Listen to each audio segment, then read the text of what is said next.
I'm joined by two sisters and a brother that I can't wait to have this conversation with about making disciples from all the nations to all the nations. So let me start by just asking them, because some of you may not know these two sisters, this brother, but to introduce themselves. So Kari, would you start? Hey guys, my name is Kari Porter. My background for like 13 years was in campus ministry. I came to faith at the University of Mississippi and had the privilege of serving as a campus minister in various campus ministries around the U.S. The last 4 years, I've been able to lead out in executive leadership spaces in nonprofit. A lot of that work has been in religious freedom and helping the gospel to be able to be proclaimed in unreached spaces as well as places that where Christians are persecuted. So I'm really thankful to be here. Soojin? Hey everyone, my name is Soojin. I have a little mixed bag of experiences. I started out in the secular world. I was doing conferences at tech companies. And then the last 5 years I spent on staff at my church doing youth ministry and adult education. And then now I'm here, actually I'm part of TGC, the events team running this conference, so I've switched my hat. So it's been a fun experience just kind of mixing all of my various experiences with events and now ministry and being able to serve TGC in this way. Well, we are all super thankful for your leadership in TGC events and making that happen. So, Jairo. Yeah, so I'm Jairo Namnún. I'm a pastor in the Dominican Republic of Cornerstone Church of Santo Domingo. I promise I sound just as dumb in Spanish as I do in English. I spent the last 10 years working in TGC as international director. But I currently also work as, on top of being a pastor, I'm the editorial director at Radical. So I work with you, David. Yes, you do. And it's an honor to work with you, brother. All right, so we all up here on the stage come from different ethnic backgrounds. And so I'd like for us to just kind of put on the table an elephant in the room, or I'm not sure if that's the best way to put it, but the way that particularly here in the United States, but also in other parts of the world, many people oftentimes view missions as a predominantly white and predominantly Western endeavor. I think about a conversation I was having just today about Japan and one of the most unreached countries, people groups in the world, and has been for so long, so many efforts to try to reach Japanese with the gospel, and they would say, yeah, we see Christianity as white and Western, and certainly Christian missions as white and Western.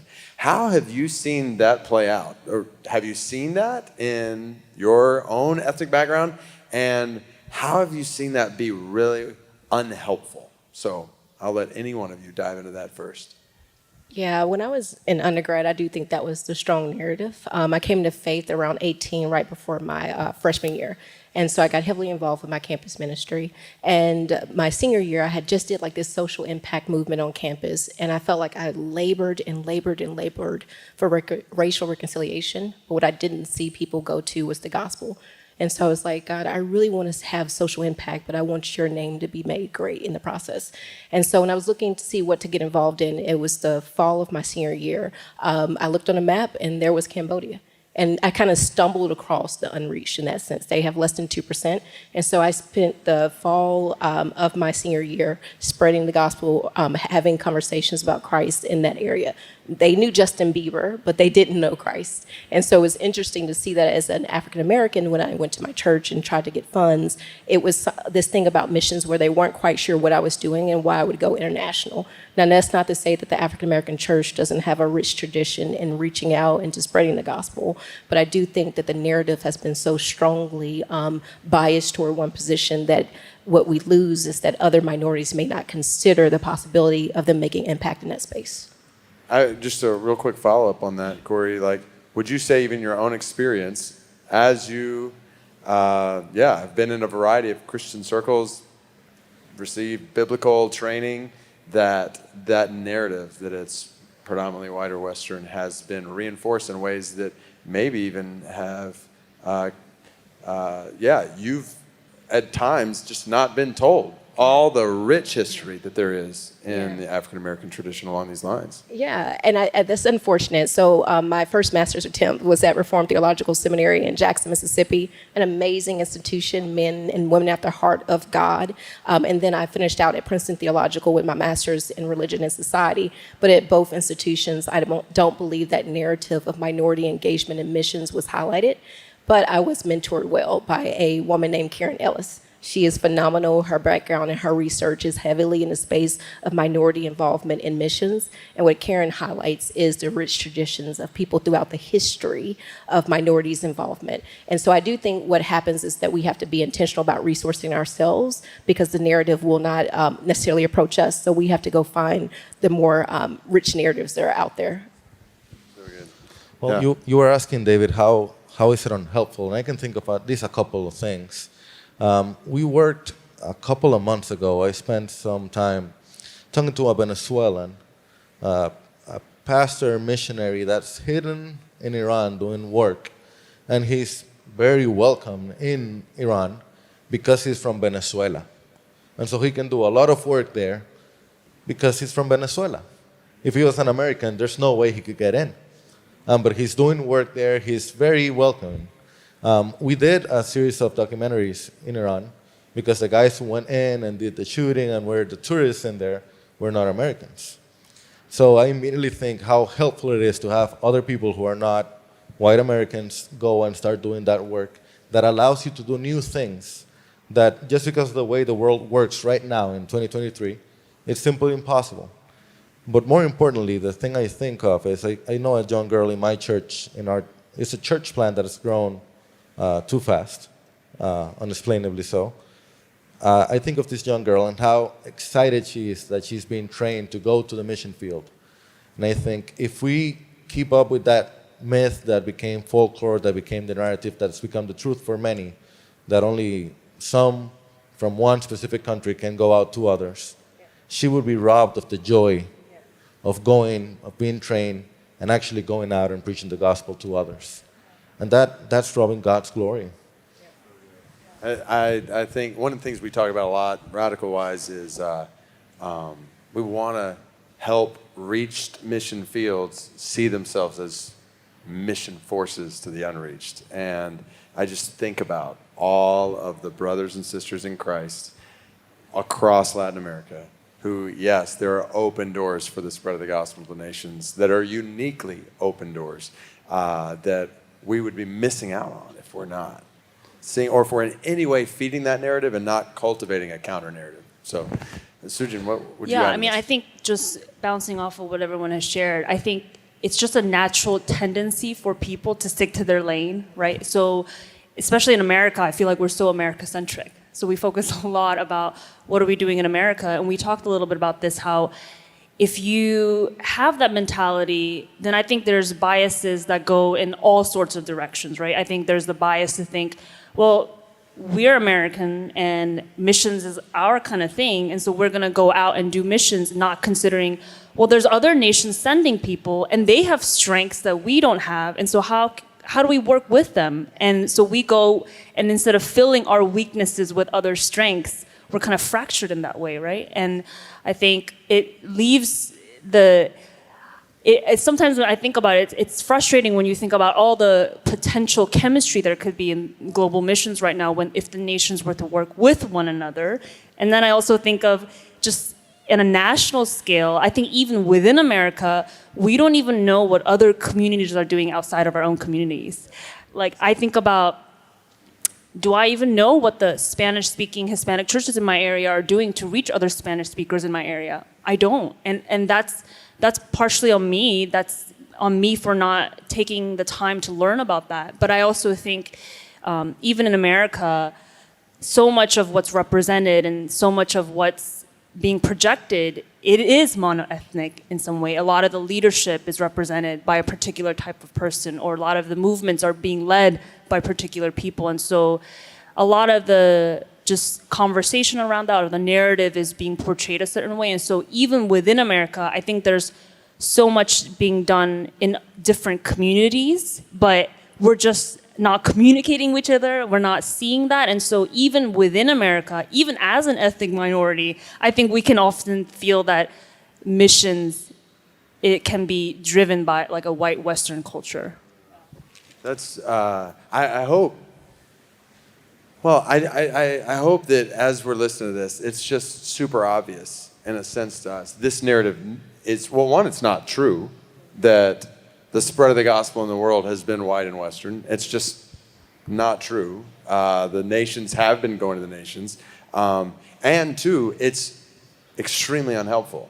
So not just untrue, but unhelpful because it stifles, it divides, it inhibits the spread of the gospel to the nations through the nations. So how would you all encourage the followers of Jesus and leaders of churches in this room to counter that narrative and to fuel? So you started hitting on it, Soojin. I mean, part of it, we need to be intentional about working together, being aware of what God's doing. So just, I'd love to hear you all's thoughts on what practical encouragement would you give to Christians and church leaders for us to cultivate a culture together as the church of the nations going to the nations?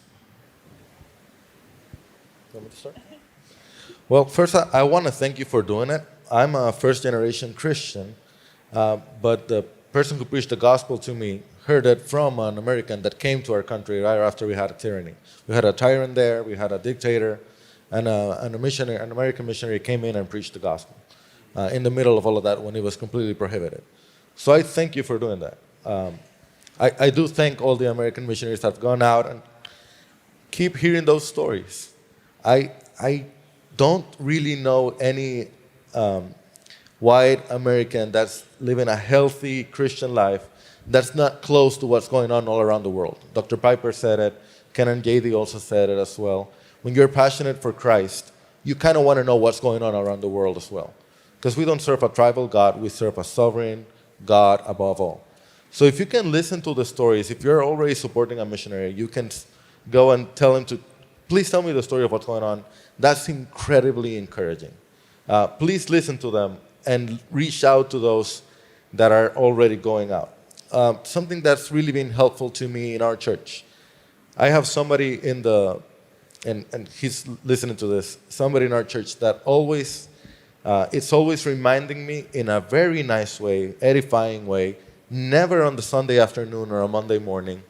He lets me know about the text that I preach about once a month. If there was something there that I should have included that encouraged the church more to go to the nations. Always in a nice way, never criticizing, or most of the time never criticizing. That is incredibly helpful to me because we only care about the things that we are seeing, and so he brings up the nations to my eyes so that I don't forget as I'm preaching regularly. That to me has been a blessing. Encourage somebody or somebodies in your congregation to point out where your church could be supporting and where they should go, and include it in your church, in your church prayers. In my country, in the Dominican, we never, ever, none of our churches, except for some new ones that are popping up now, are thinking of going anywhere else. I mean, we're still a mission field. If anybody gets in a plane, they're going out for vacation, if they're able to afford it. The fact that we are starting to pray for other churches in other countries is completely wild. What if you find a couple of churches on the global south that you start partnering with, and you start praying for them on Sundays, and start hearing from their stories, and start inviting them? Maybe they're not yet on the red zones, but you're thinking long-term, these are churches that could actually start going to those red zones. So those are simple, practical terms that we are seeing in our church right now that are incredibly helpful. It's good. I think about that exhortation to, well, just that kind exhortation that brother is giving you, but how important it is that they're seeing the nations in the text, as you were talking about, but also hearing stories about the nations going to the nations. Like, don't just tell stories about people who look like you and what people who look like you are doing around the world, or people in your tribe. Even, that's one of the good things, I hope, about Gospel Coalition is there's different denominations represented, there's different networks of churches represented. So to celebrate not just what God's doing through your network and your tribe, like yes, there's a place for that, but also to acknowledge, hey, these guys who actually have some things wrong theologically, but we're still followers of Jesus, like let's celebrate what they're doing for the spread of the gospel. And especially when those people look different than us, that's really valuable to remind. Instead, we get in this insulated kind of idea, what we see with people who look like us in our tribe, that's what God's doing in the world. When what God's doing in the world is so not limited to people who look like us and are in our kind of stream, whatever that might be. So, And I think to do that, it takes a lot of intentionality. Like it takes a lot of conscious effort to say, I'm gonna take the time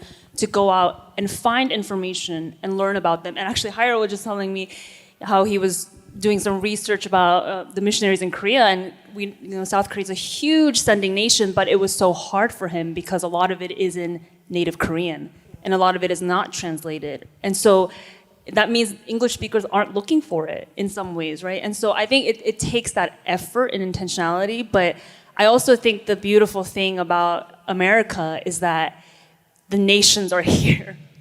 And so sometimes it just is a matter of going down the street and visiting the ethnic minority churches that are around you who look different from you, hear from them, what are they doing, not just locally, but globally, and the sending churches from their home countries, what are they doing, right? And so I feel like that's a huge advantage that we have. And I love what Pastor John said earlier about he doesn't want this to be a burden to the pastors and church leaders, but something that is freeing.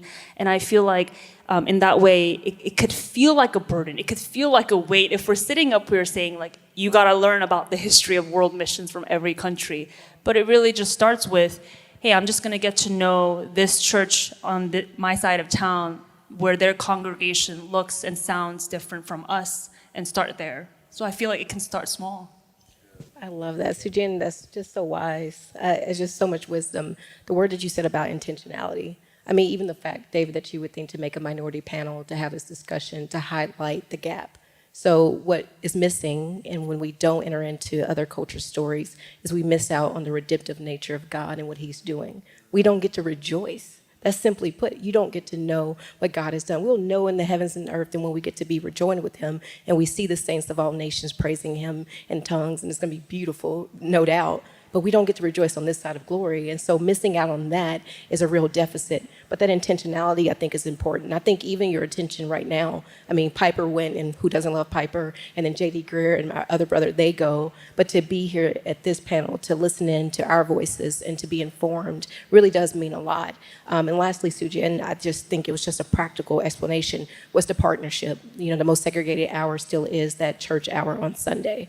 And so what does it look like? Maybe you're not partnering on the local church Sunday from 8 a.m. to 12, but maybe you are doing your missions with the local African American or Korean or Latin church in your area once a year, and see what fellowship and see what type of relationships are built out of that service together. I've seen the Lord really work in my life and bridge gaps of maybe animosity and conflict when I'm serving God with someone of a different background. So I think it's just a beautiful opportunity for us to work together and really show the world this redemptive, beautiful Christ that we have. Love it. I love all that, and this whole conversation is not about multi-ethnic or multicultural church, but I'm going to just kind of insert right here that I do think if we are serious about making disciples of all the nations, all the ethnicities, but in our communities we only make disciples among the people who look like us, there's a disconnect there. And so we've all said, and most of us have said, I mean, there's people, I'm assuming for most communities in this room, there are people around your church who look different than you. So let's make disciples among the ethnicities, the ethnic groups, ethne, right there, in ways that, one, will reach the nations right here, and two, help us in all these ways. I've certainly found in the church that I pastor with 100 different countries represented in it that my understanding in all these ways grows as we're making disciples of the nations together right here. And we're learning more about what God's doing among the nations, the backgrounds. But that happens really in the context of just local church disciple making in our communities. So I think we'd be missing it if we just make disciples among people who look like us in our Christian lives and in our churches, and we're saying we're passionate about the spread of the gospel to the nations. So there's a lot to process there. Anything else you like pressing on your heart that you want to add before I lead us all to pray? I just want to say, I want to repeat what my sister said and say, I know it's hard. When you bring in somebody who comes from a different background, many don't have the same theological background. Maybe don't use the same words. It is hard. Doesn't mean that you need to condescend or be condescending. Sometimes you do need to condescend. We don't use the right tone. The culture might be different. We might do worship differently. But it does give you a taste of heaven. So it's worth doing. It is what Jesus did too. So at the end of the day, if it's truthful, it's worth it.